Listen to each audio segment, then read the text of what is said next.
Welcome to Hub History, where we go far beyond the Freedom Trail to share our favorite stories from the history of Boston, the hub of the universe. This is episode 202, Boston Transportation Firsts. Hi, I'm Jake. This week I'm going to revisit 3 classic episodes about advances in transportation made in Boston. First up, we'll take a look at a forerunner of today's MBTA. In the late 19th century, a bold entrepreneur built a full-sized working monorail in East Cambridge, but failed to convince the city of Boston to adopt it for public transportation. Then, taking inspiration from the World Fliers in last week's show, our second story will be about the first people to take to the skies in Boston. In the 19th century, daring aeronauts made a series of increasingly ambitious balloon ascents in Boston. Finally, we'll turn the clock back to the 1780s, just as the Revolutionary War was concluding. At the time, the town of Boston was on a tiny peninsula that was almost completely surrounded by water. The ferry connecting Boston to the mainland struggled to keep up with demand, and Bostonians were looking for a better way. But we'll cross that bridge when we come to it. Now, before I talk about these Boston transportation breakthroughs, it's time for this week's Boston Book Club selection and our upcoming historical event. My pick for the Boston Book Club this week is, for the second week in a row, not a book, but another podcast. This time I'm featuring episode 80 of the Dispatches podcast from the Journal of the American Revolution. In this episode, host Brady Kreitzer sits down with former White House webmaster and author Jane Hampton Cook to discuss one of my favorite Americans. As the wife of one U.S. president and mother of another, Abigail Adams' private influence could often be seen in public discourse. For example, John Quincy Adams' lifelong crusade against slavery was no doubt inspired by the mother who wrote in 1774 that she wished most sincerely that there was not a slave in the province. The correspondence between Abigail Adams and John is one of the most powerful glimpses into our founding era. And from 3 decades of letters, the most famous words Abigail wrote were, "Remember the ladies." In a series of letters written while John was attending the Second Continental Congress in the spring of 1776, Abigail constantly urged him to get Congress to declare an American independency. In one of them, she considered what would come after independence and suggested a new role for women in the new society.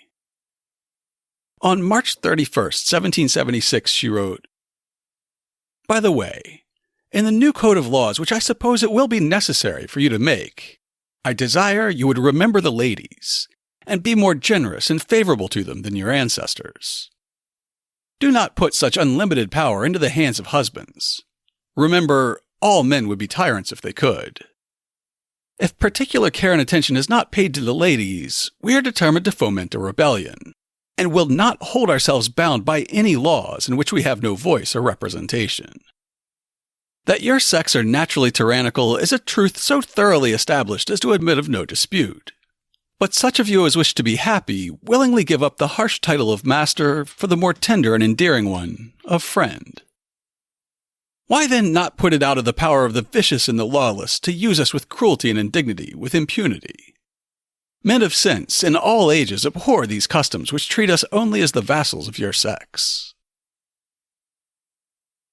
In his response, John called Abigail saucy, and he essentially ignored her suggestion to incorporate rights for women in the new code of laws.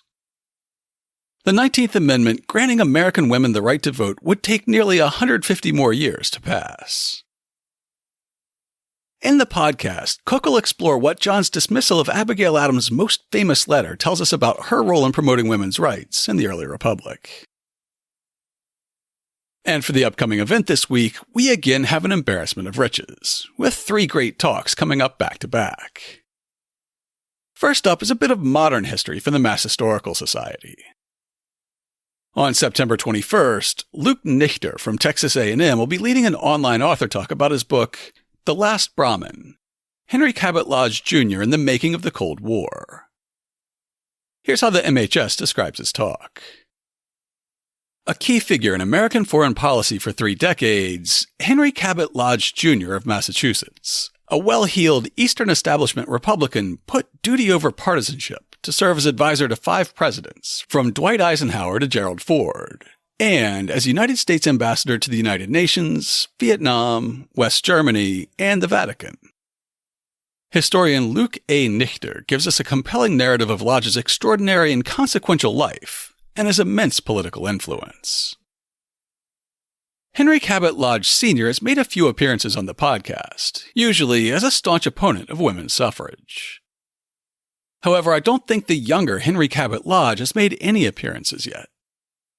Tune in at 5:30 p.m. on Monday, September 21st to learn the history we've been hiding from you. Up next is another installment of the Reflecting Attics series from Revolutionary Spaces. As I mentioned last week, Revolutionary Spaces operates both Old South Meeting House and the Old State House, including the site of the Boston Massacre. As part of their commemoration of the 250th anniversary of the massacre this year, Reflecting Attics explores different aspects of the life and times of Crispus Attucks, who's become the most famous victim of the Boston Massacre. Here's how Revolutionary Spaces describes this installment. Attucks and the Politics of Liberty and Sovereignty in 18th Century New England reflects on the political conversations that were taking place around the time of the Boston Massacre, among white colonists and the African and native descended communities. The Revolutionary period is most often associated with colonists arguing for their rights as British subjects, to tax themselves under a locally elected government. But that's only part of the story. Blacks were also seeking to make the case for liberty to end the practice of slavery, while Native peoples continued to reclaim their sovereignty after more than a century of colonial expansion. The talk will begin at 4 p.m. on Tuesday, September 22nd. And finally, we have our first event as part of this year's Charter Day lecture series from the Partnership of Historic Bostons. As the name suggests, this partnership celebrates the historic links between Boston, Massachusetts, and Boston, Lincolnshire. Their mission is to educate people about the 17th century history of both Bostons, and their peak season kicks off with Charter Day. Boston, Dorchester, and Watertown were all officially named on September 7, 1630, and the anniversary always kicks off a month or more of terrific programming from the partnership. Their event on Wednesday, September 23rd will be called Into the Wilderness, Leadership in Early New England, and it'll begin at 7 p.m. Here's how the partnership describes the event. 2 governors, 2 colonies, 4 moments that defined a decade. Join expert staff from Plymouth Patuxet, formerly Plymouth Plantation, and the Center for 17th Century Studies at Plymouth for an immersive exploration of the complicated relationship between Plymouth Colony's William Bradford and Massachusetts Bay Colony's John Winthrop. Delving into their personal correspondence and published writings from the 1630s, Plymouth brings its unique approach to living history to bear in an exploration of each man's unique approach to leadership and community in New England's earliest decades. All the events we featured this week are free, and as usual, advanced registration is required. We'll have the links you need for all 3 events, as well as to listen to the Remember the Ladies episode of Dispatches in this week's show notes at hubhistory.com/202. Before I move on with the show, I just want to take a moment to offer my thanks to our sponsors, including Salvatore A. and Vicky G., who recently made one-time contributions on PayPal. It's thanks to folks like Vicky and Salvatore, and especially our Patreon sponsors, that we're able to continue making Hub History. Publishing a podcast doesn't cost nearly as much as a lot of other forms of media. We don't have to worry about our printing costs or our special effects budget, but we do have monthly expenses, like media hosting, website hosting and security, transcription, research database subscriptions, and audio processing. By signing up to contribute $2, $5, or even $10 a month, our Patreon sponsors offset those costs and let us get on with making the show. If you'd like to become a sponsor, just go to patreon.com/hubhistory or visit hubhistory.com and click on the Support Us link. Thank you to our new and returning sponsors. And now it's time for this week's main topic. I know that I start off every show by saying that Hub History is the show where we share our favorite stories from Boston history. But this really is one of my favorites. In 1873, lifelong inventor and Civil War veteran Joe Meigs filed for a patent on certain improvements in cars, locomotives, and trucks adapted for use on elevated railways. Over the next 23 years, he would revise and refine his monorail design into a beautiful, elegant alternative to the Green Line subway and the elevated Orange Line. He'd also spend that time attempting to convince city and state officials to adopt his system as Boston's mass transit solution. This story originally aired as episode 133 in May of 2019. Boston in the late 19th century was absolutely booming. The population had been swelled by immigration, and the bounds of the city were being expanded by both landfill and annexation.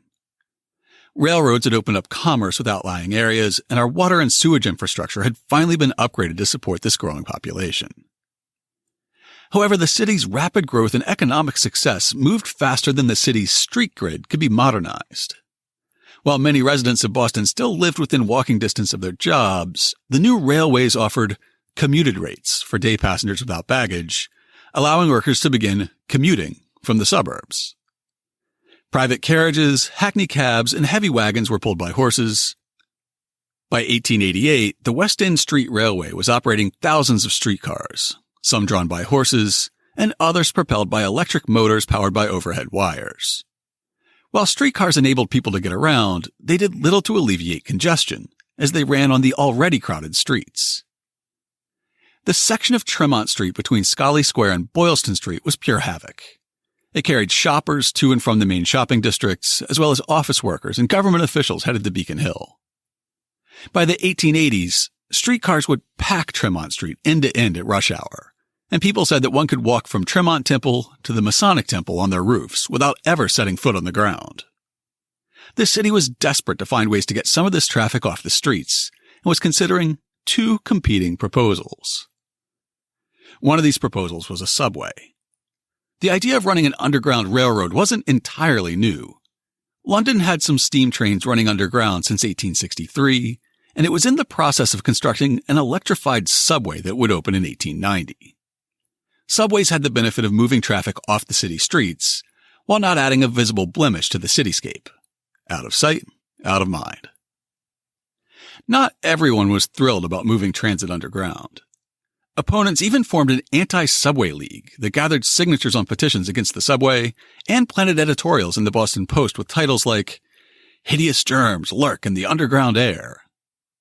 They claimed that there was a new strain of subway microbes that was poised to strike subway commuters. At the time, the underground world was viewed with a great deal of suspicion. That's where rats and snakes came from, and where sewage and dead bodies went too. It was the realm of the devil, of unknown germs and evil spirits. As Charles Bond put it, the underground was seen as the realm of Lucifer himself, inhabited by lost souls, moldering corpses, strange forms of animal life, and noxious vapors. The other contending proposal was to build elevated railroad tracks over city streets. This system would not have to contend with Lucifer or lost souls, and it had some more concrete benefits as well. Like a subway, an elevated railway would take rapid transit off the street, freeing space for other modes of transportation. And, unlike a subway, elevated tracks relied on tried-and-true construction techniques rather than large-scale excavations using newly developed technologies. Another huge benefit to an elevated railway was the ability to use existing railroad passenger cars and steam engines. Steam power was incredibly difficult to adapt for use in a subway because of the noxious coal smoke. And many proposed tunnels were too small or turned too tightly to accommodate existing passenger cars. Even the Boston subway, when it was first built a few years later, would be built for small electric streetcars, not steam locomotives. For many observers, the downside to an elevated railway was its intrusion into city life. The model that was being entertained for Boston was known as the New York system, because the earliest elevated railways had started operating in NYC in the early 1870s. In this system, at least two railroad tracks ran parallel to one another on each line, and they ran on a solid decking built over the street. Some of our listeners will remember the elevated Orange Line, which ran down Washington Street until 1987, which was an example of a modernized New York system elevated railway. It was supported by iron towers on either side of the street that held up huge girders running across the street, which in turn supported the decking that the tracks ran on. The New York system was practical, but it was ugly, and it blocked out the sun, making the streets below dark and unwelcoming. One man believed he had a solution that would allow him to build an elevated railroad that avoided the downsides of the New York system. Joe Meggs, now in his 40s, had been an inventor since his teens. He was originally from Nashville, as his 1907 obituary describes. Joseph Vincent Meggs was born in Nashville, Tennessee in 1840, the son of returned Jonathan Meggs, a distinguished lawyer of whom President Lincoln was especially fond, and who was nominated by him for the bench of the U.S. Supreme Court. The mother of Joe Meggs was Sally Keyes Love, a Tennessee belle, a cultured woman who lived to perform noble deeds. She was heiress to several slaves, which in the course of events fell to her legal share, but which she refused to take, saying that she did not own them or anyone else, and so she set them free of their own accord. This was long before the war. Joe tinkered as a child, finding ways to improve the family's cook stove and creating his own printing press. At the age of 14, he was issued his first patent for an improvement to railroad couplings, but it was the Civil War that indirectly led him to pursue inventing full-time. An 1882 Boston Globe profile summarizes his wartime experience. The entire family, casting their fortunes with the Union side, went to Washington, and young Meggs was for 1 year a corresponding clerk in the War Department. But this did not suit his active, listless temperament. He was accordingly commissioned as an officer in the Army, with which he remained through the war, accomplishing, among other things, the organization of a colored battery, which was the wonder of all who witnessed its workings. You might think that an artillery captain, in the middle of occupying a hostile state, would be too busy for academic pursuits. But not our Captain Meggs. In the closing months of the war, he worked out a design for a new repeating rifle. Somehow his sketches reached Union General Benjamin Butler, who was from Lowell. Butler invited the young captain to join him in Lowell after the war, where Meggs became one of the first employees of Butler's United States Cartridge Company, which was one of the largest manufacturers of arms and ammunition through World War I. Meggs was trained as a patent lawyer, but he was more interested in the practical side of innovation, eventually being awarded 22 patents, including designs for a school desk, a reclining chair, and an automatic fishing pole. In 1873, Joseph V. Meggs filed for a patent on certain improvements in cars, locomotives, and trucks adapted for use on elevated railways.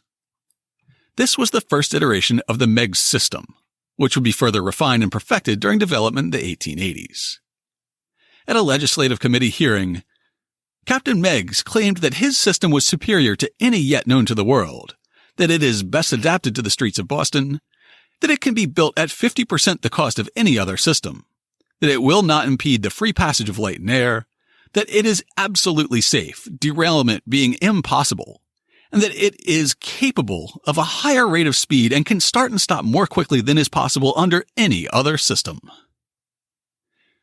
This new system looked nothing like a streetcar or a railroad passenger car. It was designed as a monorail, so it was elevated off the street while there was no need for decking over the streets that would block out the sun. Instead, a single line of vertical posts would run down the sidewalk on each side of the street, leaving the air above the street itself clear. Here's how the July 1886 issue of Scientific American describes the tracks used by the Meggs monorail. The way upon which the train runs consists of a single iron girder 4 feet in depth for each span, placed over the center line of the posts.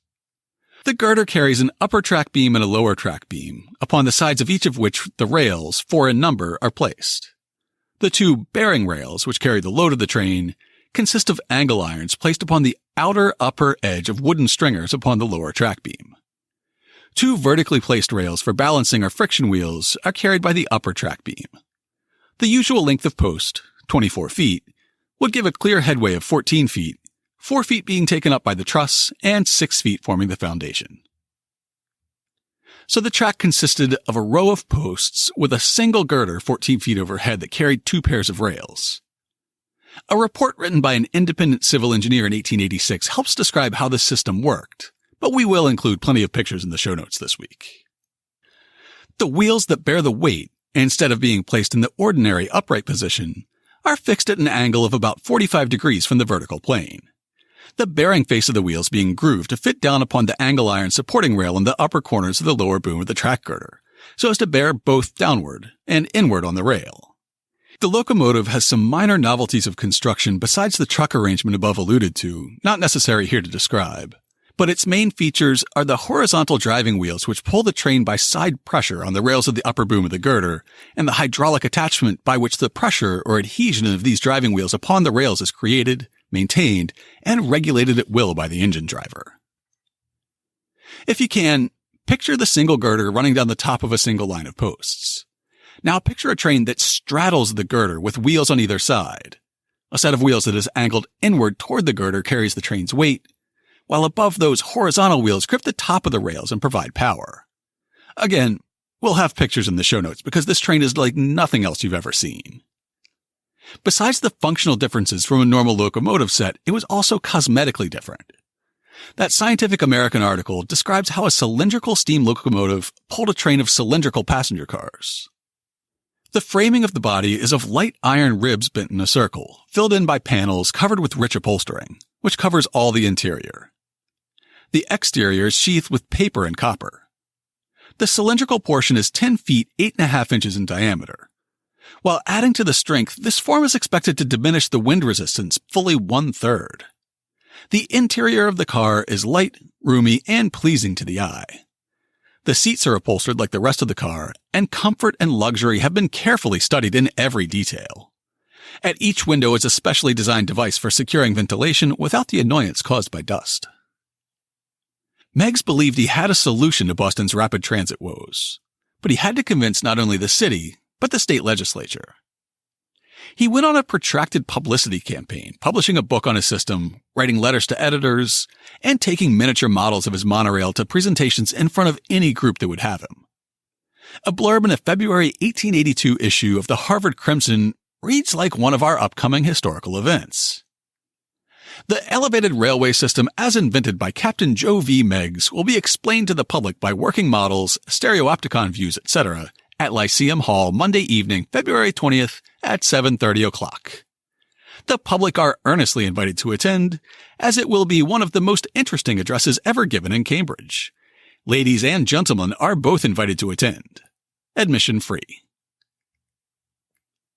After years of arguing, the legislature approved a state charter for Meigs to form an elevated railway company in 1884.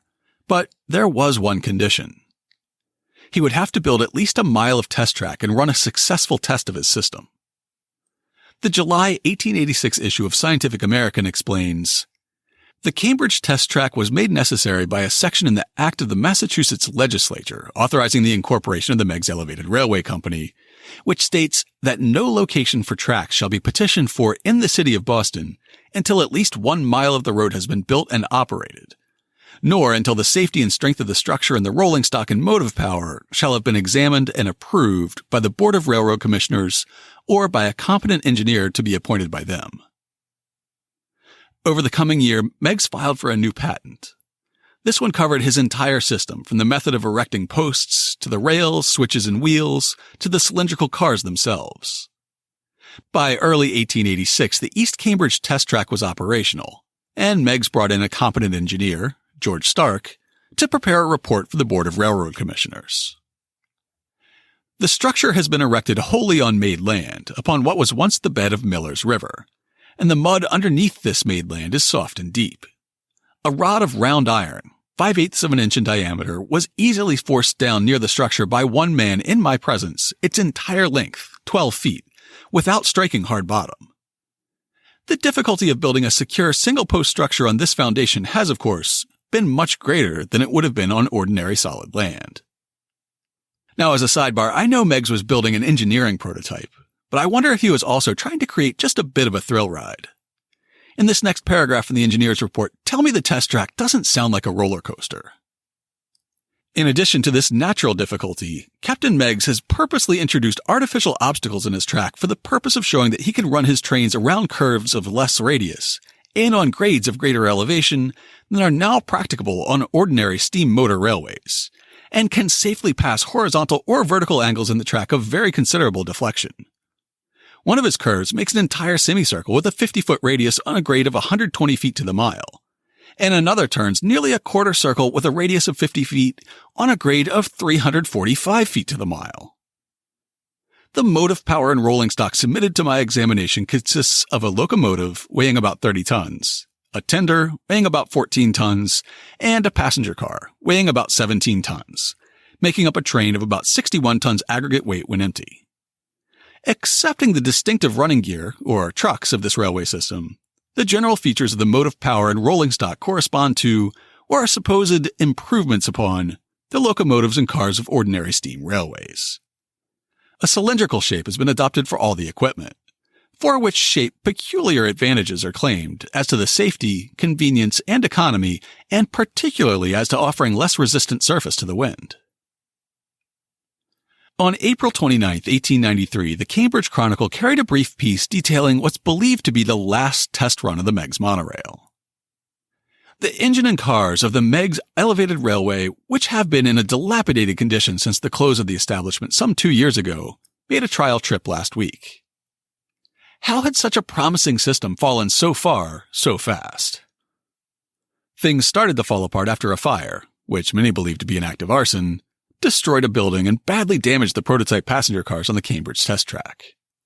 On February 4, 1887, Joe Meigs wrote, "At 4 a.m., the night watchman reported that he saw flames issuing from the end of the car, and that the whole end of the building was in flames. A casual inspection of the building, which I have had photographed, proves that his statement is correct, and it is corroborated by the neighbors, and I am thus pained to be obliged to state that I believe the fire to be of an incendiary character, as do others who have seen it." The fire put Meigs in a difficult position of deciding whether to repair the damaged equipment. Without a working prototype, it was hard to advocate for more funding. But with limited capital, it might not make sense to repair a costly prototype. Both of these problems point out the disadvantages of the Meigs system. Though its champion believed he had worked out a superior system, the sheer unfamiliarity of the unique tracks and cars meant that skeptics had to see it to believe it. And unlike its two primary competitors, the Meigs system would require expensive, proprietary equipment. The proposed Boston subway system would use existing electrified streetcars, while elevated railways following the New York system could use existing locomotives and passenger cars. The Meigs system would have to be purpose-built, from the posts holding up the girders, to the tracks, to the wheels, to the seats in the passenger cars. Every piece would have to be custom manufactured, and that promised to be extraordinarily expensive. A request Meigs submitted to the legislature in 1888 asking for an amendment to his company charter highlights just how much trouble he was having raising operating capital. "We have received the highest approval of your examining engineer after many months of patient and exhaustive tests, such as no other railway on earth could have stood, and after all of this, we find that we cannot go ahead and raise money like other railways. The burdensome charter we have received precludes it. We have made faithful trial to do so. In face of all this, capitalists declare that they cannot proceed to build the road under the charter, and the persons forming the Meigs Elevated Railway Company, being unable to proceed otherwise, were obliged to form a construction company under the general laws so as to raise money enough to carry out the requirements of your honorable body, to build a test track, rolling stock, and motive power to be submitted to your engineer. We have done all this and can proceed no further." The Meigs Company was eventually able to get their charter amended, but they were never able to convince investors that their system was superior to the competition. With their amended charter in hand, Meigs erected a much more modest demonstration track in Boston in 1894. On July 18th, the Globe reported, "People entering the city this morning from the north and going through Adams Square thought that the long-looked-for rapid transit was an actual thing of the present. A substantial post of iron with a section of horizontal girder stood in front of Sam Adams, and he regarded it with a pained expression, as if he could not understand the progression of the present age. Last night's late homegoers remembered as they went by this mushroom growth that it was not there when they passed through the square last night. There it stood like a sentinel, And it was finished, too. It had a neat little brick base with a granite curbing. Instead of a mile-long track with a working monorail, all the company could afford this time around was a single section of track, erected just about where Boston City Hall is now. Perhaps it was good publicity, but I don't think it kept the owners of the West End Street Railway up at night. In the end, however, Mother Nature was the straw that broke the camel's back. In March of 1888, a terrible storm swept through Boston. Known as the Snow Hurricane, it dumped up to 60 inches of snow on the region, killing over 400 people. Cities were paralyzed for weeks as carts, streetcars, and even railroads were immobilized while the snow was being cleared. In 1882, Meigs had expressed his utter contempt for the idea of a subway. All tunnels are ill-adapted for the purpose of rapid transit. They are inaccessible, are colder in summer and warmer in winter than the surface atmosphere, hence are condensers of moisture, therefore damp, dark, dingy, dirty, musty, and dangerous to health. All subways are very noisy, and it is impossible to ventilate them except at very great cost. These are the facts, no matter who has testified to the contrary. However, after the Snow Hurricane, the prospect of a subway that was not only always warmer in winter, but also completely protected from snow, began to seem like a pretty good idea. The subway became Boston's first rapid transit project, while Meigs was left to fight for scraps with the newly formed West End Street Railway Company, which had consolidated ownership of the streetcar tracks throughout the city. It was not a fight that the Meigs Company would win. They eventually ran out of money, and they were forced to sell their charter to an investment group led by John Pierpont Morgan in April of 1896. In the meantime, construction began on the Tremont Street subway, and the West End Company signed a lease to operate the new subway for a period of 20 years. Then, in November of 1896, J.P. Morgan and his partners completed a merger between the West End Street Railway and the Boston Elevated Railway Company, which held the Meigs charter. A front-page headline in the Globe trumpeted, "West End War Over." The streetcars, subway, and the potential elevated lines were now unified under a single management. The old Meigs charter was used for projects that probably horrified Joe Meigs. At one point, it had been proposed to use the Meigs charter to build a second subway tunnel under Tremont Street to handle trolleys coming from Roxbury. So much for the claim that tunnels are ill-adapted for the purpose of rapid transit. After the J.P. Morgan takeover, an article in 1897 describes a new proposal to build an elevated rail line along the original Meigs right-of-way. The trunk line beginning at Dudley Street opposite Guild Block will run via Washington and, as before stated, up Castle to Village Street, across the tracks of the Albany Road, over private property, and into the southerly incline of the subway. Through the subway toward Charlestown, over the new Charlestown Bridge, now under construction by the Transit Commission, up Main Street, Charlestown, to Sullivan Square. You may recognize Dudley to Sullivan Square as the original route of the Orange Line, before 1987. That route would be built using the New York system, decking over entire streets and blocking out the sun. However, the 1897 proposal was even more ambitious. Besides the old locations granted in what's familiarly known as the Meigs Charter, there will be new locations asked for. Another line, beginning at Brattle Square, Cambridge, is to be run over West Boston Bridge, up Cambridge Street, through Bowdoin Square, Court Street, and Scollay Square. The company offers to build a subway beginning at Joy Street on Cambridge Street where the hill commences, and running under Bowdoin Square under the streets named, and connecting with the subway in Scollay Square, now under construction. That route might be familiar as the core of the Red Line, before it was eventually extended on both the north and south ends. So before Joe Meigs passed away in 1907, he saw his state charter get used to build a subway, which he always hated, and a New York system elevated train, which he thought his own design superior to. In the meantime, he saw the elegant tracks and groundbreaking cylindrical trains of his Cambridge demonstration track dismantled and sold as scrap. Today, the site's occupied by a commuter rail maintenance yard and a Fairfield Inn on O'Brien Highway. For years, the only commemoration of the site of the Meigs monorail was a small plaque on a house front on a nearby side street. And now I think even the plaque is gone. On last week's show, I shared the story of the World Fliers, who completed the first journey around the world by air by landing in Boston in 1924. That's not the only aviation first we've covered on the podcast. Back in September 2017, episode 46 was all about the pioneer aeronauts who used balloon ascents to dazzle the crowds of thousands who came out to watch them, including an ascent by Charles Durant on September 13, 1834, in which Durant was nearly lost at sea. You'll also hear how balloons facilitated the first aerial photo of Boston and the first aviation-related lawsuit in Massachusetts. Manned flight has its origins in France in 1783.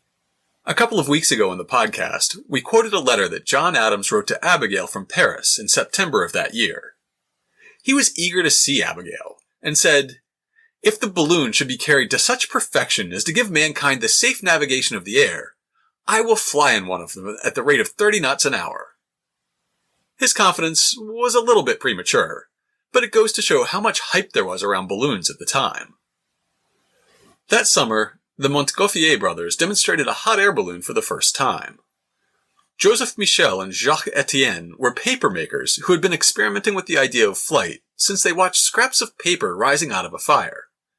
Believing that there was a special gas in smoke that was lighter than air, they built small balloons out of paper and taffeta over wood frames, lit small fires under them, and were pleased to see the contraptions rise off the ground. By June of 1783, they had conducted their first public demonstration of a balloon, which got them noticed in Paris. That September, a sheep, a duck, and a rooster became the first creatures to ascend in a balloon, flying from the royal palace at Versailles with Louis XVI and Marie Antoinette looking on. When both fowl and the more terrestrial sheep survived a flight of some 1,500 feet of altitude, the king decided to allow human testing. In October, Etienne became the first human to ascend in a balloon, in a secret test performed at the brothers' workshop. Later that day, a physicist friend also ascended in a tethered balloon at their shop. In November, the physicist would make a public ascent in Paris, accompanied by a French army officer. They soared to 3,000 feet and traveled almost 6 miles before touching down outside the city walls. This public flight touched off a round of balloon fever in France, with everything from shirt sleeves to seat backs being designed with balloon-like flares, and colorful balloons were printed on all kinds of consumer products. Just 2 years later, as balloon fever raged on, the first Bostonian took to the skies. Dr. John Jeffries was a physician from Boston. He's an interesting character, and he'll probably pop up in future podcasts. He worked closely with John Adams as a witness for the defense in the Boston Massacre trial, but as the American Revolution heated up, he became a staunch loyalist. He served as a physician in the Royal Army during the war before moving to London. There, he ended up becoming personal physician to the Adams family, while John was serving as America's first ambassador to Great Britain. As she was waiting for Jeffries to deliver her first grandchild, Abigail Adams would say, "Dr. Jeffries is our family physician, and is really an amiable, benevolent man, though formerly he took a different side in politics." Later, Jeffries would move back to Boston, but it was during his exile in London that he made aviation history. About a year after the Montgolfiers first demonstrated balloon flight, a French balloonist and daredevil named Jean-Pierre Blanchard arrived in London and began giving demonstrations. As a man of science, Jeffries was fascinated. After being carried aloft in a brief ascent from London, he offered to fund Blanchard's next major undertaking, on the condition that he be allowed to come along as a scientific observer. Together, the two staged a balloon and supplies in Dover and waited for the weather to turn in their favor. On January 7th, 1785, the day dawned clear with a light breeze from the west. They began to inflate Blanchard's balloon with hydrogen, which, at that time, meant mixing iron filings with sulfuric acid in barrels and piping it into the balloon. Finally, they ascended, with Jeffries carrying a barometer to measure their altitude as they progressed. As the breeze carried them slowly across the English Channel, the flight passed into history. They were the first to cross the Channel by air, and the first ever international flight. Over Calais, Jeffries dropped a letter from Ben Franklin's son William to the American delegation in Paris, which is now considered the world's first piece of airmail. Despite making history, the flight was not without difficulties. About a month after their ascent, Jeffries met John Quincy Adams at a dinner with Ben Franklin in Paris. John Quincy's diary records the tense atmosphere aboard the balloon. Dined at Dr. Franklin's with a great deal of company, among the rest, Dr. Jeffreys, who lately crossed with Mr. Blanchard from Dover to Calais. He related his voyage, in which his intrepidity had well nigh been fatal to him. The balloon descended, he says, 3/4 of a mile in 2 minutes. He and Mr. Blanchard were both of them obliged to throw almost all of their clothes into the water. At one time, they were not more than 20 yards above the surface. So, Jeffreys and Blanchard had arrived in France half naked, having thrown all their equipment and most of their clothing overboard to gain altitude as they drifted across the English Channel. After that history-making voyage, Jean-Pierre Blanchard would bring his balloon to the United States. He ascended from Walnut Street Prison in Philadelphia on January 9th, 1793. President Washington and a group of dignitaries were on hand to witness the feat, along with hundreds who paid to watch him take off from inside the walls of the prison, and even more who skipped the admission fee and watched from the surrounding streets. About an hour later, he touched down in New Jersey. Even after ballooning took off in the US, it would be decades before the first documented ascent from Boston. Back in the early 20th century, there was a club in Boston that called itself the Association of International Aeronautical Pilots of America. They had formed in 1908 as a way for licensed balloonists to trade tips and tricks, and they continued meeting until at least 1920, well into the era of airplane flight. Their annual meeting was held on November 1st, and they claimed the date was chosen to mark the anniversary of the first balloon ascent in Boston, which they imply was given by Dr. Jeffreys and say was held on November 1st, 1790, in front of the Green Dragon Tavern. The only reference we can find to this date as the first ascent in Boston is in a newsletter called Aero, where the club is advertising their annual banquet. It's possible that the date refers to the demonstration of a small unmanned balloon. It's equally possible that the event in 1790 was completely made up. There may not be any evidence to back up that claim for a 1790 balloon ascent, but there is plenty of evidence for the first official ascent in Boston. And that evidence is the first aviation-related lawsuit in Massachusetts. On September 3rd, 1821, the aeronaut Louis Charles Gille took off from Washington Gardens on Tremont Street across from the Common. The flight seemed to be successful, and the balloon descended at Ten Hills Farm in Somerville. A man named Swan had a large commercial vegetable garden there at the time. An article about the trial describes the descent. The facts are there stated as follows. Gille ascended in a balloon in the vicinity of Swan's garden and descended into his garden. When he descended, his body was hanging out of the car of the balloon in a very perilous situation, and he called to a person at work in Swan's field to help him, in a voice audible to the pursuing crowd. After the balloon descended, it dragged along over potatoes and radishes about 30 feet when Gille was taken out. The balloon was carried to a barn at the farther end of the premises. Gille and his balloon caused an estimated $15 of damage to Mr. Swan's farm. The real problem came when 200 or more people broke down Mr. Swan's fences, trampling his fields in an attempt to see the balloon. They caused at least $75 in damage. The jury found that Gille's shouts for help made him liable for the crowd's damage and assessed a judgment against him for $90. Almost a century later, newspapers would cite the case as a note of warning for barnstorming aviators who might land in farm fields. A decade after that first ascent by Louis Charles Gille, balloon ascents were a popular entertainment for the people of Boston. In the last week of August and the first 2 weeks of September 1834, Charles Durant built a temporary amphitheater on Boston Common and gave a series of balloon demonstrations. An Irish actor touring the States recorded his impressions of the crowd waiting expectantly for one of Durant's ascents. On arriving at Boston, I found the whole city in movement to assist, as the French say, in the ascent of a balloon, constructed by a Mr. Durant, already well known as an experienced and intrepid aeronaut.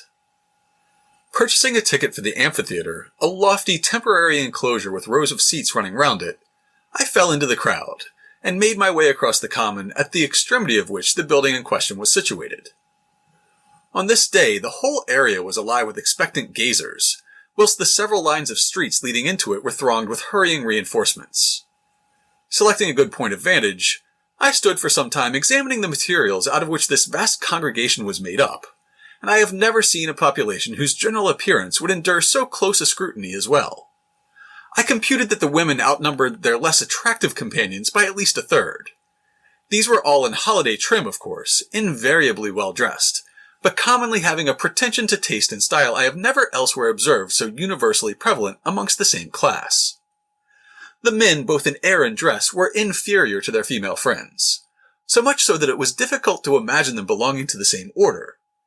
And this remark, I think, will be found generally to apply throughout the Union.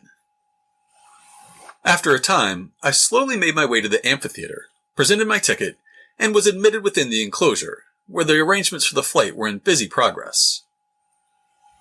The Boston Post noted Durant's first ascent on August 25th, when he drifted around the city on gently shifting winds, before eventually landing near Mount Auburn Cemetery in Cambridge. The Post quoted Durant's account of a publicity study staged during that first flight. After about an hour, he attained a sufficient easterly position to allow the Rabbit and parachute to reach Boston. As I was then over the Back Bay, I judged the best plan to give the spectators a view of the descent of the Rabbit would be to keep in the lower current, and thus reach the land on the western side of the Back Bay. At 4 hours and 49 minutes, I judged myself sufficiently over the land to let go of the Rabbit. The barometer then stood at 26:02, the thermometer at 68 degrees, and 4 minutes after I saw him land. A number of persons on foot and in carriages hastened to the spot and caught the parachute before it touched the earth. That first ascent got the town talking, but it was his last ascent from Boston on September 13th that was the most memorable to the aeronaut himself. His account appears in the American Magazine of Useful and Entertaining Knowledge, edited by Nathaniel Hawthorne. My 12th aerial voyage is so full of pleasing incidents to myself that I the more cheerfully comply with a request to furnish the minutes of the tour. He ascended from his amphitheater as usual and hovered over the Charles between the Common and Cambridgeport as he gradually rose to an altitude of 8,000 feet. A strong high-altitude air current began carrying him out over the harbor. When I descended to the lower current, I was over Fort Warren, and at 5 hours 6 minutes was so near as to hear the remarks of persons on the island. My course was now changed, and again directed towards Boston. I went down to speak to a barge which was heading to intersect my line of progression. I heard distinctly the remark of those on board, "Mr. Durant, do you intend to alight here?" I answered no and asked his name, wishing to report him in the city, but I could not understand his reply. The sun was becoming more and more interesting, and I think I never beheld so thrilling and animating a sight as was presented on approaching the city. The bay appeared alive, with vessels and boats of all classes. From one of them came delightful music, and approaching the wharves so near as to hear the bells and voices of thousands of fellow beings, waving handkerchiefs and hats to welcome my return, produced a pleasing sensation, which you may better imagine than I can describe. I rose as I entered the city to prevent danger from contact with steeples, though I passed sufficiently near to observe distinctly the movements of the inhabitants. He first attempted to land back at Boston Common, where his voyage began, but he overshot his goal. As the breeze carried him into Cambridgeport, he considered alighting in Harvard Yard, but was still moving too fast. At 34 minutes past 5, I was opposite the college at Cambridge, and addressed an evening paper to Honorable Josiah Quincy, which I sent down with another that I found in the car, directed to a gentleman in Cambridgeport. At 1 minute past 6, I conversed with a gentleman who told me I was in Waltham, 10 miles from Boston, and desired I would come down. I gave him some evening papers which I found in the car, directed to gentlemen and newspaper offices in different parts of the United States. I requested he would put them in the post office, which he promised to do. After showing off for the folks on the ground, he realized that his anchor cables were dragging and in danger of tangling in the treetops. He cut them away, cast off some ballast, and soon rose to a half a mile above the ground level again. He finally landed on a farm in Lincoln, where onlookers quickly gathered to help Durant fold up the balloon. They carried him off to the nearest tavern, where many toasts were toasted, before he was taken back to Boston at the head of a veritable parade of chaises and carriages. Despite all the excitement, he was back at his own lodging before 11 p.m. The voyage throughout was to me the most interesting one that I ever performed. It is my last from Boston this season, and if it has met the approbation of your citizens, I shall enjoy the pleasure of having contributed to at least the gratification of an intelligent community, whose many acts of kind and polite attention towards me will forever leave a pleasing memento. Yours, C.F. Durant. Tremont House, Boston, 14th September 1834. As early as the Napoleonic Wars, military leaders saw the potential of balloons to allow their scouts to peer deep behind enemy lines. However, it wasn't until after the invention of photography that this dream became practical. The world's first aerial photograph was taken of Paris in 1858, though it's long since been lost. The very next year, the French army began using balloons to photograph enemy lines during the Franco-Austrian War. In 1860, a photo was taken that is now the world's oldest surviving aerial photograph. On October 8th, the Boston Herald carried an account by a Samuel King of King and Allen aeronauts, who had ascended in his balloon Queen of the Air with photographer James Wallace Black. Mr. Black, the eminent photographic artist of the firm Black & Batchelder, and I ascended together. First of all, we arose to 1,200 feet, but we wished to get more extended views that could be obtained at such a height, and so after being drawn down and detaching the rope, we ascended in the usual manner. Soon an expansive field was opened to us, and we hoped to be able to secure some of the magnificent scenes which we now scanned. Everything was in readiness, and an attempt was made to take the city that was now sitting so beautifully for her picture. But just at this time we encountered a difficulty which had never before suggested itself. The gas, expanding as the balloon rose, filled the surrounding atmosphere, penetrating even into the camera, neutralizing the effect of the light and turning the coating on the glass plate to a uniform dark brown color. Several plates were spoiled in this manner before we discovered the cause, by which we lost very much precious time as we were rapidly drifting away in a southerly direction. 5 days later, they repeated the attempt, and on October 13, 1860, the first aerial photo was captured of Boston. Describing it in the Atlantic in 1863, Oliver Wendell Holmes waxed poetic. Boston, as the eagle and wild goose see it, is a very different object from the same place as the solid citizen looks up at its eaves and chimneys. The Old South and Trinity Church are two landmarks not to be mistaken. Washington Street slants across the picture as a narrow cleft. Milk Street winds as if the old cowpath which gave it its name had been followed by the builders of its commercial palaces. Windows, chimneys, and skylights attract the eye in the central parts of the view, exquisitely defined, bewildering in numbers. As a first attempt, it is on the whole a remarkable success, but its greatest interest is in showing what we may hope to see accomplished in the same direction. Much as those first ascents in gas and hot air balloons in the 1780s only barely hinted at the world of aviation to follow, this early photograph taken from a balloon only scratches the surface of what aerial photography would one day offer. Google, makers of the most widely used modern aerial photographs, wrote a blog post in October of 2010. 150 years ago today, on October 13th, 1860, James Wallace Black shot the earliest still existing aerial photograph in the U.S. He took the picture from a hot air balloon suspended above Boston Common, and the result, titled Boston as the Eagle and the Wild Goose See It, is truly beautiful. We at Google owe James Wallace Black a debt of gratitude. Without his early experimentation with aerial imagery, Google Earth may never have come to be. Technology has come a long way since James Wallace Black took his photo of Boston, and glass plate negative box cameras and hot air balloons have given way to airplanes with mounted camera arrays. But what hasn't changed is how technology gives us new ways to look at our world. Soon after that 1860 ascent, a civil war broke out in America, in which balloon-based photography would be widely used for surveillance. After the war, interest would soon turn to powered airships that could be navigated by some means other than the vagaries of shifting winds. And by the 1920s, a small airfield had opened in East Boston to serve the growing number of heavier-than-air flyers who called Boston home. But that's another topic for another podcast. The last of our classic stories today is taken from episode 115, which aired last January. Building the Charles River Bridge required innovation in engineering, business, and law. First, the designers had to figure out how to build a 1,500-foot span that could also function as a drawbridge. In the business world, the proprietors of the Charles River Bridge were established as one of Massachusetts' first corporations.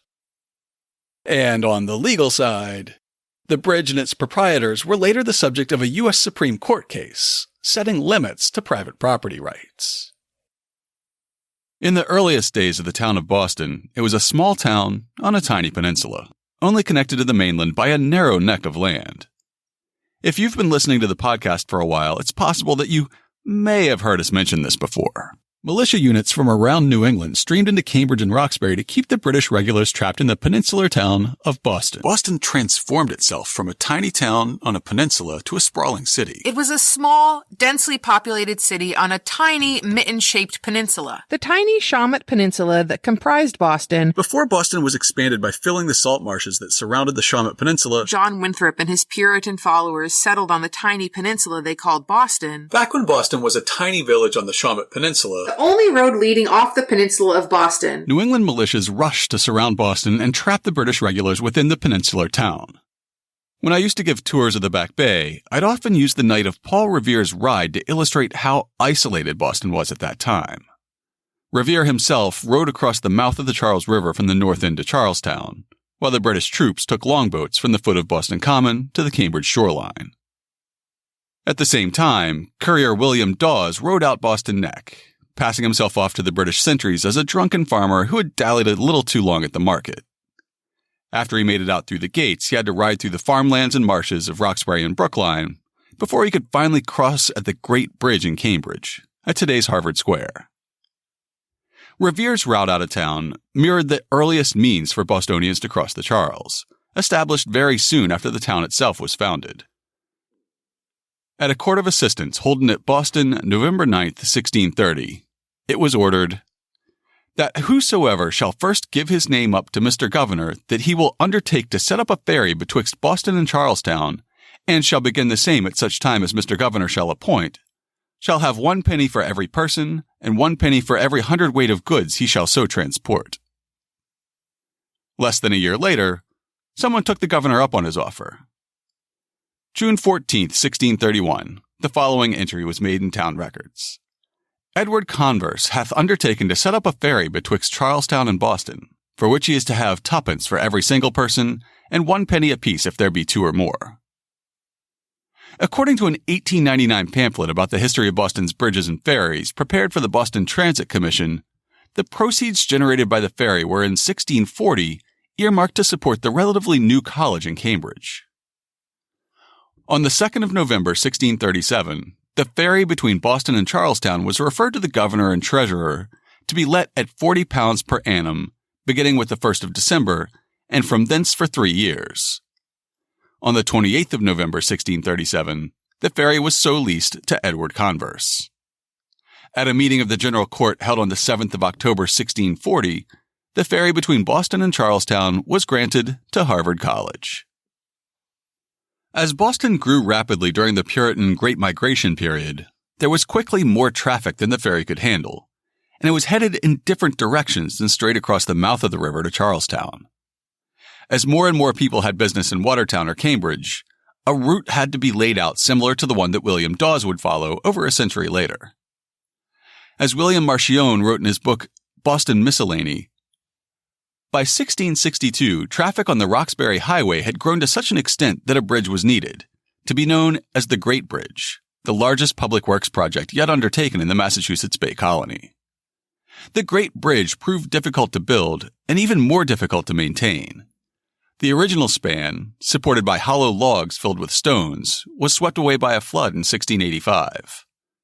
In 1690, it was rebuilt on piles, a difficult technique since only hand power was available to raise the weight of the driver. Tradition tells us that as many as 5,000 blows were required to propel some of the piles to a firm bearing. Because of the heavy costs associated with building and maintaining the Great Bridge, all of the surrounding towns were required to contribute to its support. The Great Bridge was the only bridge across the Charles River Basin before 1786, with the exception of a narrow cart bridge at the basin's westernmost extremity in Watertown Square. This bridge had been built in 1641, and it followed the path of today's Galen Street Bridge nearly exactly. The bridges at Watertown and Cambridge would eventually feature in a Revolutionary-era story in the lead-up to the battles at Lexington and Concord. To test how the provincials would react if his regulars marched into the countryside, British General Gage ordered Lord Percy to lead a march out of Boston Neck on March 30th, 1775. Having first marched up the river to Cambridge, the 1st Brigade was surprised to see that the locals had pulled up all the planks. Being frugal Yankees, they didn't burn the planks or throw them into the river. They carefully stacked them on the Cambridge side so they could be nailed back in place once the threat was passed. It may have been possible to send a few soldiers across on the support beams to put the planks back in place, but doing so would likely have meant a fight with the local militia. So Lord Percy and the 1st Brigade kept marching on to Watertown. There they were met with an intact bridge, but 2 cannons pointed at them. However, the local militia, perhaps believing that discretion was the better part of valor, then didn't stick around to man the cannon when the regulars arrived. At that point, the 1st Brigade turned around and marched back to Boston. When the regulars marched on Concord 3 weeks later, they would no longer believe marching through Watertown or Cambridge to be viable options. Of course, today's Boston is connected to its neighbors by bridges over the Neponset River as well, but in the 17th century nobody had considered annexing Dorchester to Boston yet. However, that doesn't mean that the neighboring towns weren't thinking about infrastructure. At a meeting of the Massachusetts General Court on April 1st, 1634, a resolution passed stating, Mr. Israel Stoughton hath liberty granted him to build a mill, a weir, and a bridge over Neponset River, and is to sell the alewives he takes there at 5 shillings. You can hear more about the bridge Israel Stoughton built, along with his mill, which was the first water-powered grist mill in New England, in episode 59. Along with these successful bridges, in those early days of the province there were also bridge schemes that fell apart. That 1899 pamphlet about the history of the Charles River Bridge, prepared for the Boston Transit Commission, relates one of these aborted plans. From the college records of a meeting on the 7th of April, 1713, it appears that a motion had been made in the General Court for building a bridge at the ferry between Boston and Charlestown, and it was voted that the president and treasurer be desired to represent, and to insist upon the right which the college hath in and to the profits of the said ferry. That vision was still fresh 26 years later, at a Boston town meeting on Friday, May 18, 1739. A petition of Mr. John Staniford presented to the Great and General Court, praying that he might be favored with an order or license from the said court to take subscriptions for the building of a bridge over Charles River, from the westerly part of the town of Boston to the Honorable Colonel Phipps's farm.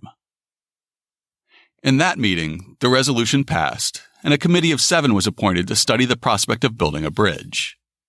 Nevertheless, the project did not progress before a town meeting that fall. Boston, October 11, 1739. The committee to whom was referred the consideration of the petition of Mr. John Staniford are of the opinion that a bridge from the western part of the town of Boston to Colonel Phipps's farm will be a public benefit, and therefore that it will be proper for the town of Boston to make no objection to the prayer of said petition. Having endorsed the plan, it was continued twice at 1740 town meetings. Then, residents voted to appropriate money for it in May 1741. The petition of Mr. John Staniford relating to the building of a bridge from Boston to Cambridge over Charles's River being read and debated upon, in answer thereto voted, that when the building of a bridge from Boston to Cambridge shall be undertaken, the town will carry on the affairs so far as to build that part of the bridge which may be convenient to be built on the flats from Boston shore to low water mark, provided that in order to enable them to effect such part of the works, the town can obtain from the Great and General Court the loan of a sufficient sum of money upon reasonable terms, and also may be entitled to their proportionable part of the incomes of said bridge. Even with the plan approved and money appropriated, the bridge was not built. Perhaps for political reasons, and perhaps for technological reasons, the bridge would not be completed for another 45 years. By that time, Paul Revere's ride had come and gone. Boston had grown rapidly throughout the 18th century, and it had outgrown the capacity of the Charlestown ferry. Finally, on March 9, 1785, an act of the Great and General Court, our legislature, authorized another bridge project. This time, it would be seen to completion. We're going to read a few passages from this act because there are several key points. First of all, it names the proprietors of the bridge as one of the earliest corporations in the province.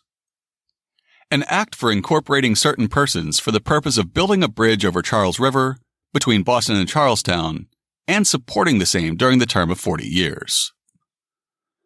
Whereas erecting a bridge over Charles River in the place where the ferry between Boston and Charlestown is now kept will be of great public utility, and Thomas Russell Esquire and others having petitioned this court for an act of incorporation to empower them to build the said bridge, and many persons under the expectation of such an act have subscribed to a fund for executing and completing the aforesaid purpose, be it therefore enacted by the Senate and House of Representatives in General Court assembled, and by the authority of the same, that the Honorable John Hancock, Thomas Russell, Nathaniel Gorham, James Swan, and Eben Parsons, Esquires, so long as they shall continue to be proprietors of the said fund, together with all those who are and those who shall become proprietors to the said fund or stock, shall be a corporation and body politic, under the name of the Proprietors of Charles River Bridge. Then the Act defines in strict terms how the bridge is to be constructed, which tells us a lot about what state-of-the-art bridge technology was like in 1785. The said bridge shall be well built, at least 40 feet wide, of sound and suitable materials, with a convenient draw or passageway at least 30 feet wide and at a proper place, with well-constructed substantial piers on each side, and well planked on the top and sides with plank proper for such a bridge, and the same shall be kept in good, safe, and passable repair. That also tells us that the Charles River and the Back Bay were still an important part of Boston's seaport because of the 30-foot wide drawbridge over the main channel. The Act continues, and the said proprietors shall constantly keep the said bridge accommodated with at least 20 good lamps on each side, which shall be kept well supplied with oil, and lighted in due season, and kept burning till 12 o'clock at night.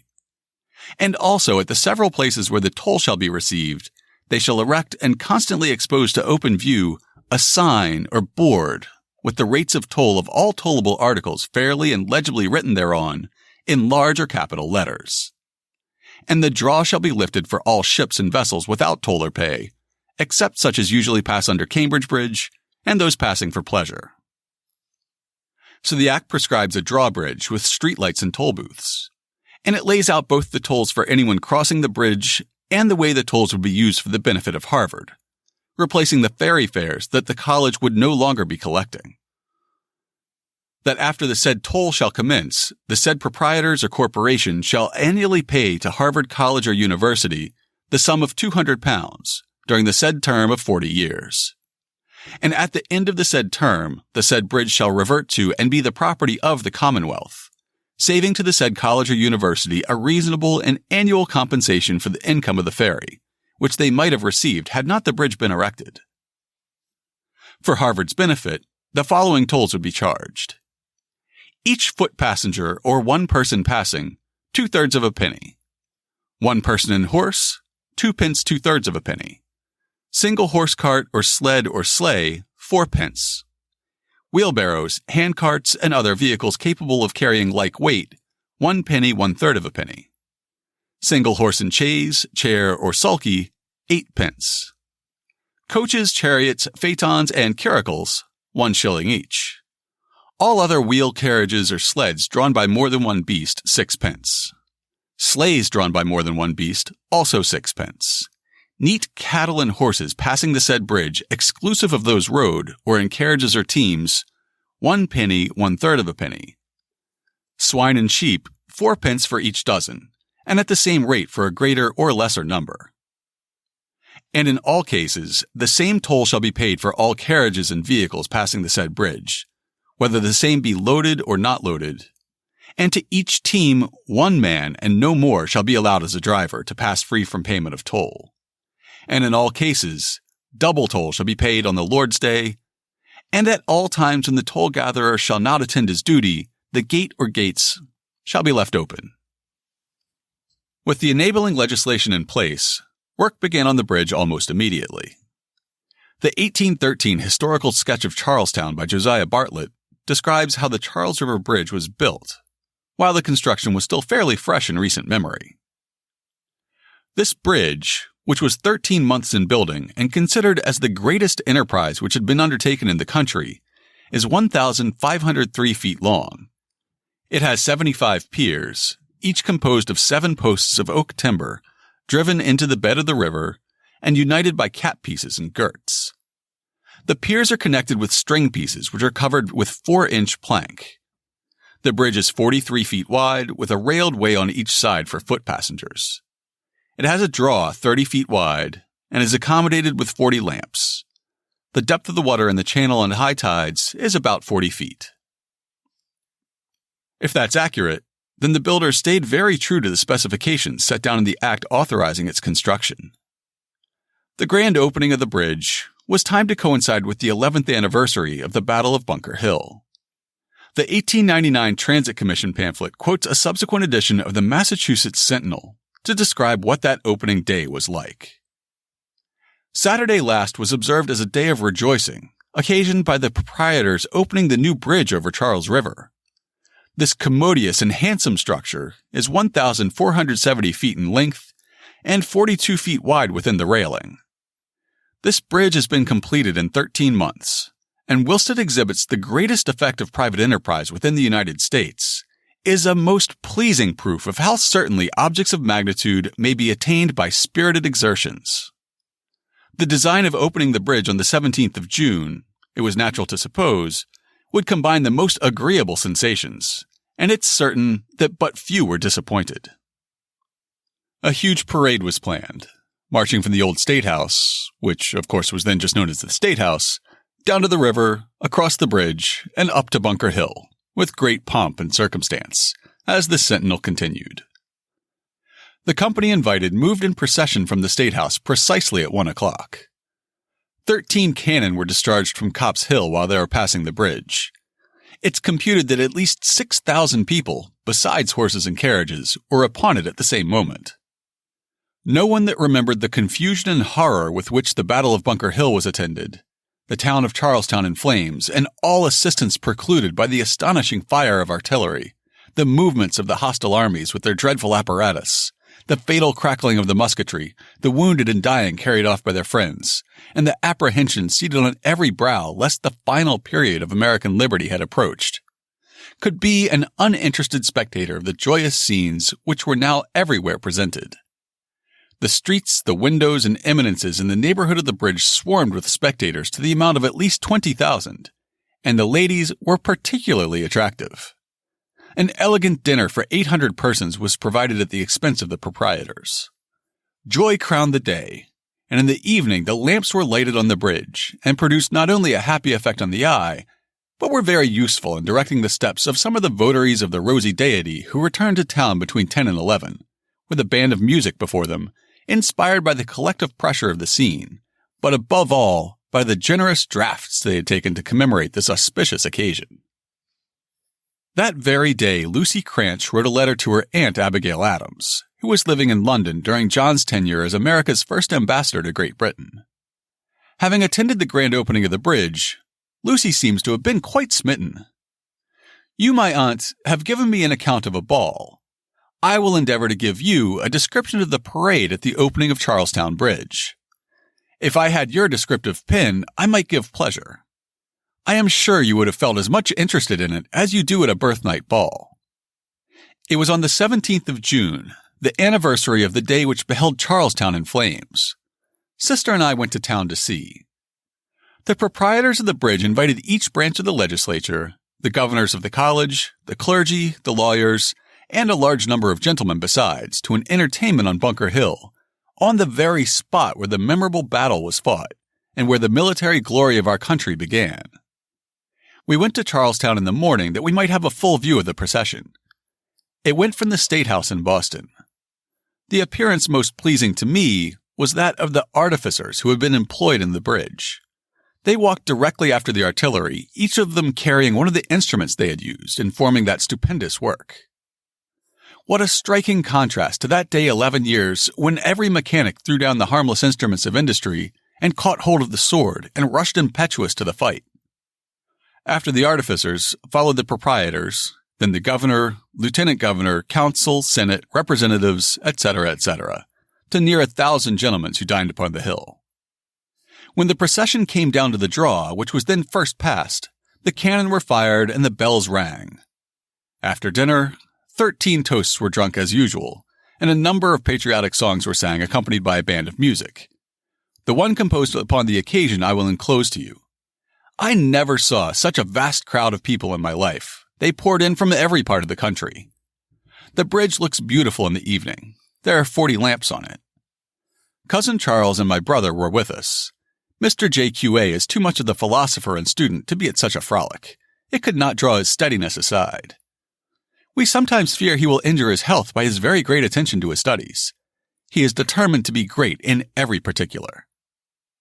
Her cousin JQA, future President John Quincy Adams, was exactly the same age as Lucy Cranch. However, when he was just a few days short of his 8th birthday, his mother had taken him to the top of Penn's Hill in Braintree on June 17, 1775, where he watched the British artillery bombard American positions on Bunker Hill. In a letter 71 years later, he said, "I saw with my own eyes those fires, and heard Britannia's thunders in the Battle of Bunker's Hill, and witnessed the tears of my mother and mingled them with my own at the fall of Joseph Warren, a dear friend of my father, and a beloved physician to me." That experience would lead him to a lifelong sensitivity about Bunker Hill, and later in life he would make a point of skipping the annual commemorations of the battle. When he wrote to his mother Abigail with his own account of the bridge's opening, he was not as enthusiastic as Lucy Cranch had been. This day the bridge between Boston and Charlestown was completed. An entertainment was given upon the occasion by the proprietors to 600 people on Bunker's Hill. It is the anniversary of the famous battle fought there. It is better to be sure that oxen, sheep, calves, and fowls be butchered than men. And it is better that wine should be spilled than blood. But I do not think this was a proper place for reveling and feasting. The idea of being seated upon the bones of a friend, I should think, would have disgusted many. Such feelings may be called prejudices, but they are implanted by nature and cannot, I think, be blamed. You will see in the papers how the poets have been exerting their talents upon the occasion. I have seen 5 different sets of verses, not one of which has escaped the simile of the phoenix rising from its own ashes, applied to Charlestown. He repeated most of those sentiments in his diary, and he added a note explaining what was really going on when his cousin believed him to be too much the philosopher to attend the party.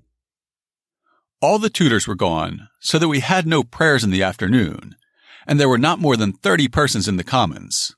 For my part, I did nothing all day in consequence of it.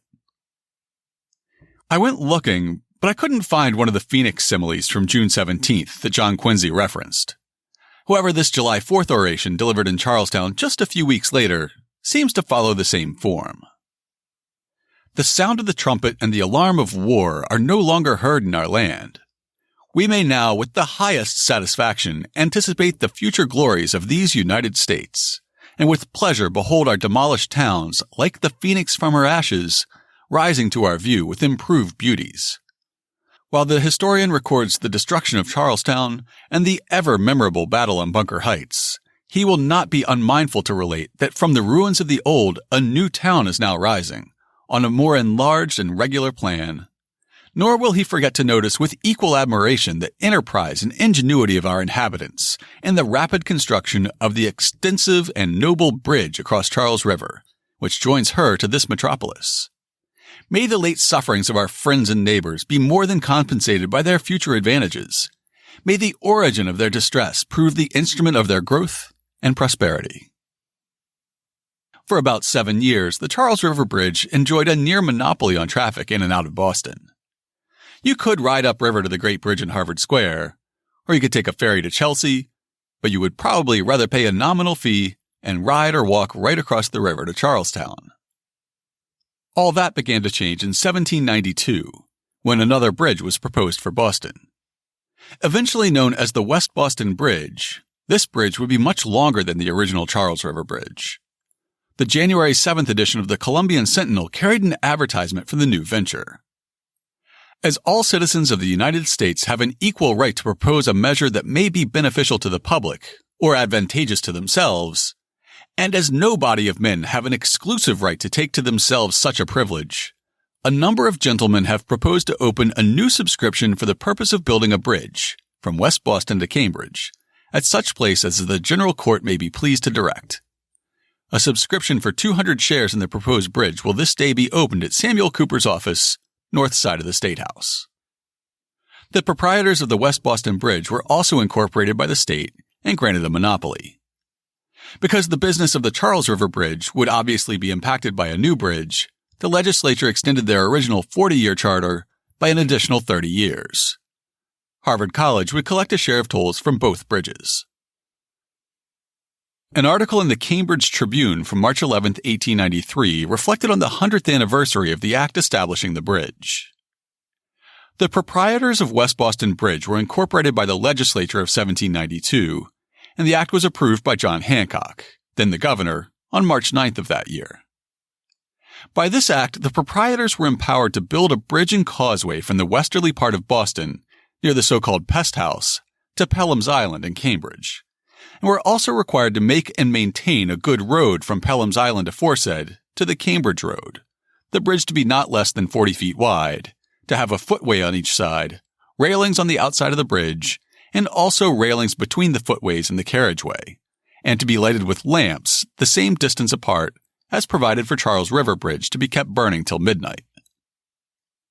Having just retired after serving in the Second U.S. Congress, Declaration of Independence signer and future U.S. Vice President and Massachusetts Governor, Elbridge Gerry was the first person to cross the bridge. An issue of the Columbia Sentinel dated November 27, 1793, celebrated the grand opening. The bridge at West Boston was opened for passengers on Saturday last. The elegance of the workmanship and the magnitude of the undertaking are perhaps unequaled in the history of enterprises. We hope the proprietors will not suffer pecuniary loss from their public spirit.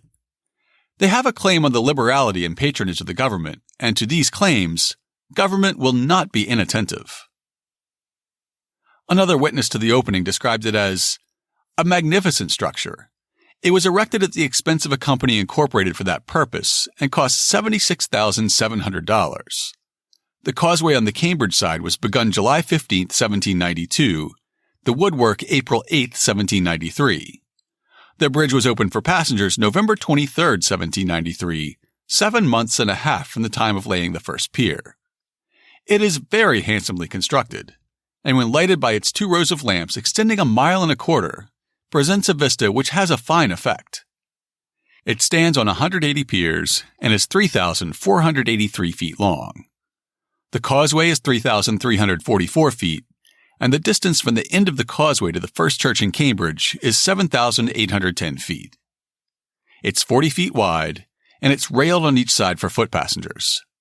The sides of the causeway are stoned, capstoned, and railed, and on each side there is a canal about 30 feet wide.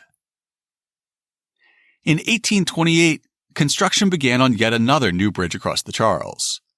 The Warren Bridge was almost right next to the original Charles River Bridge, and the owners announced that they would only collect tolls for 6 years in order to cover their costs, and then open the bridge to the public for free.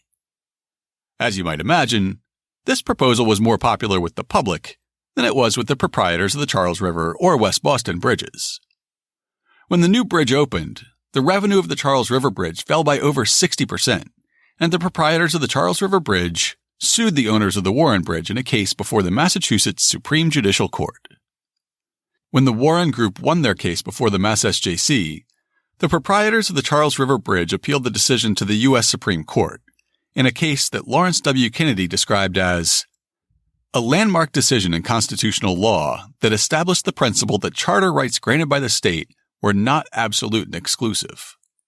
A new and more flexible outlook on property rights prevailed in the aftermath of this ruling.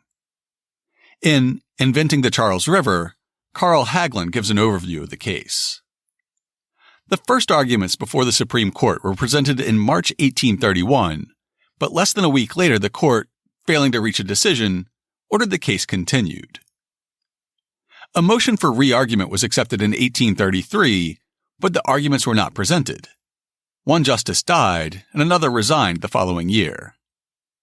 Andrew Jackson nominated 2 new justices in January 1835, and the same month Webster recommended that the Charles River Bridge plaintiffs seek a settlement through the state legislature. In the spring of 1835, Chief Justice Marshall died, and a backlog of 60 cases piled up before Roger B. Taney was confirmed as the new Chief Justice. The Supreme Court finally heard arguments in the bridge case in January 1837. Simon Greenleaf was granted a leave of absence from Harvard Law School to argue the defendant's case, a milestone in the history of academic freedom since Harvard's financial interests were with the plaintiff's side. Daniel Webster argued for the proprietors that the new charter indirectly destroyed the old. Justice Story wrote Charles Sumner a few days later that the arguments on both sides were, quote, a glorious exhibition for old Massachusetts. Less than 3 weeks later, the court decided in favor of the Warren Bridge. Story said in a letter to his wife that, a case of grosser injustice or more oppressive legislation never existed. I feel humiliated, as I think everyone here is, by the act which has now been confirmed. The Charles River Bridge proprietors were still obligated to maintain the bridge, to tend the draw, and to pay Harvard $666 each year.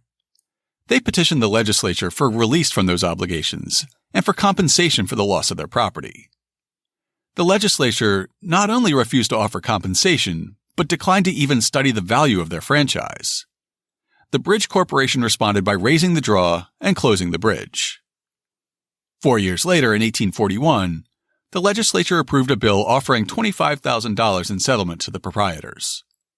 The act also reinstated the tolls for no more than 2 years to repair the bridge and to compensate the stockholders. In 1847, the legislature granted Harvard $3,333.30 in compensation for the loss of the college's annuity during years when the state had ownership of the bridge. The college's ancient ferry privilege, granted in 1640, was over. In the late 1830s and early 1840s, Henry Wadsworth Longfellow was courting his great love, Fanny Appleton. At the time, he lived in George Washington's former Cambridge headquarters on Brattle Street near Harvard Square, while Fanny lived with her parents in Beacon Hill. To court her, Henry would walk across the West Boston Bridge. After 7 years of walking across that bridge, Fanny sent Henry a letter on May 10, 1843, agreeing to marry him. Even on that joyful day, he skipped the carriage and walked from his house across the bridge to hers. Reflecting on their courtship later, he wrote a poem in 1845 called The Bridge, which went in part, and like those waters rushing among the wooden piers, a flood of thoughts came o'er me that filled my eyes with tears. How often, oh how often, in the days that had gone by, I had stood on that bridge at midnight and gazed on that wave and sky. How often, oh how often, I had wished that ebbing tide would bear me away on its bosom, o'er the ocean wild and wide. For my heart was hot and restless, and my life was full of care, and the burden laid upon me seemed greater than I could bear. But now it has fallen from me, it's buried in the sea, and only the sorrow of others throws its shadow over me. Yet whenever I cross the river on its bridge with wooden piers, like the odor of brine from the ocean comes the thought of other years. And I think how many thousands of care-encumbered men, each bearing his burden of sorrow, have crossed the bridge since then. In a spree of construction from 1900 to 1907, the old West Boston Bridge was replaced by a new span. The new bridge was built out of granite, with pillars resembling salt and pepper shakers, adorned with carvings of Vikings. In 1927, that bridge was renamed in honor of the poet who had walked across its predecessor so many times. Today, you know it as the Longfellow Bridge, carrying cars, cyclists, pedestrians, and the Red Line across the Charles River. To learn more about these transportation firsts, check out this week's show notes at hubhistory.com/202. I'll include the original notes from all 3 episodes, with lots of historic pictures, as well as links to the primary sources we used in researching each story. And of course, I'll have links to information about our upcoming event, and Jane Hampton Cook's podcast interview about Remember the Ladies, this week's Boston Book Club pick. If you'd like to get in touch with us, you can email us at podcast@hubhistory.com. We're Hub History on Twitter, Facebook, and Instagram. Or you can go to hubhistory.com and click on the Contact Us link. While you're on the site, hit the subscribe link and be sure that you never miss an episode. If you subscribe on Apple Podcasts, please consider writing us a brief review. If you do, drop us a line, and we'll send you a Hub History sticker as a token of appreciation. That's all for now. Stay safe out there, listeners.